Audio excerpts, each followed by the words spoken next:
ಚಿತ್ರದುರ್ಗದ ರೇಣುಕಾಸ್ವಾಮಿ ಕೊಲೆ ಕೇಸ್ ಸಂಬಂಧ ಎಲ್ಲ ಆರೋಪಿಗಳು ಇವತ್ತು ಕೋರ್ಟ್ಗೆ ಹಾಜರಾಗಿದ್ದರು. ಪರಪ್ಪನ ಅಗ್ರಹಾರದ ಜೈಲಿನಲ್ಲಿರೋ Darshan and gang video conference ಮೂಲಕ ಹಾಜರಾಗಿ ಜೈಲು ಅಧಿಕಾರಿಗಳ ವಿರುದ್ಧ ಆರೋಪಗಳ ಸುರಿಮಳೆಯನ್ನೇ ಗೈದಿದ್ದಾರೆ.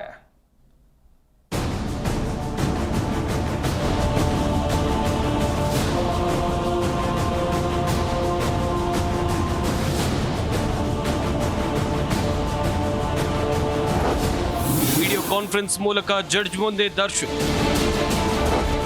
ಜಡ್ಜ್ ಎದುರೇ ಮತ್ತೆ ಬೆನ್ನು ನೋವು ನಾಟಕವಾಡಿದ ದಾಸ.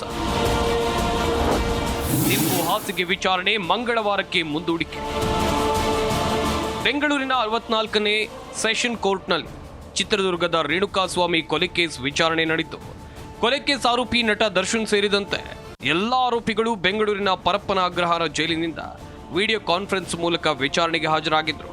57ನೇ ಸೆಷನ್ ಕೋರ್ಟ್ ಜಡ್ಜ್ ಇಲ್ಲದ ಕಾರಣ ಆರೋಪಿಗಳನ್ನ 64ನೇ ಸೆಷನ್ ಕೋರ್ಟ್ ಮುಂದೆ ಹಾಜರುಪಡಿಸಲಾಯಿತು.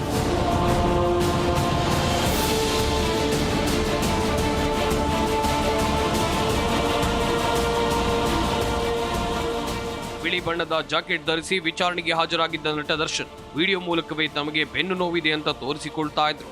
ಪದೇ ಪದೇ ಬೆನ್ನು ಮುಟ್ಟಿಕೊಂಡು ಜಡ್ಜ್ಗೆ ಬೆನ್ನು ನೋವಿದೆ ಅಂತ ತೋರಿಸುವ ಪ್ರಯತ್ನವನ್ನ ಮಾಡಿದ್ದಾರೆ. ಈ ಮಧ್ಯೆ ಕೋರ್ಟ್ ಹೇಳಿದಂತೆ ಜೈಲಿನಲ್ಲಿ ಯಾವ ಸೌಲಭ್ಯವನ್ನ ಅಧಿಕಾರಿಗಳು ಕಲ್ಪಿಸಿಲ್ಲ.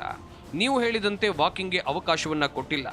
ವಾಕ್ ಕೂಡ 15 ಅಡಿ ಇರೋ ಜಾಗದಲ್ಲಿ ವಾಕ್ ಮಾಡಿಸ್ತಾರೆ. ಅಲ್ಲಿ ಬಿಸಿಲು ಬರೋದಿಲ್ಲ ಅಂತ ಅಳಲು ತೋಡಿಕೊಂಡಿದ್ದಾರೆ.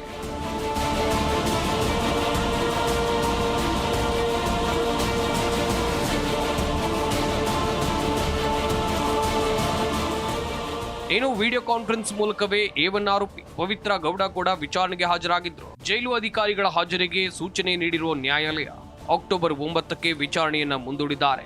ಅಲ್ಲದೆ ಸೆಪ್ಟೆಂಬರ್ 30ಕ್ಕೆ ಡಿಸ್ಚಾರ್ಜ್ ಅರ್ಜಿಗೆ ಆಕ್ಷೇಪಣೆ ಸಲ್ಲಿಸೋಕೆ ASPಗೆ ನ್ಯಾಯಾಲಯ ಸೂಚನೆಯನ್ನು ಕೊಟ್ಟಿದೆ.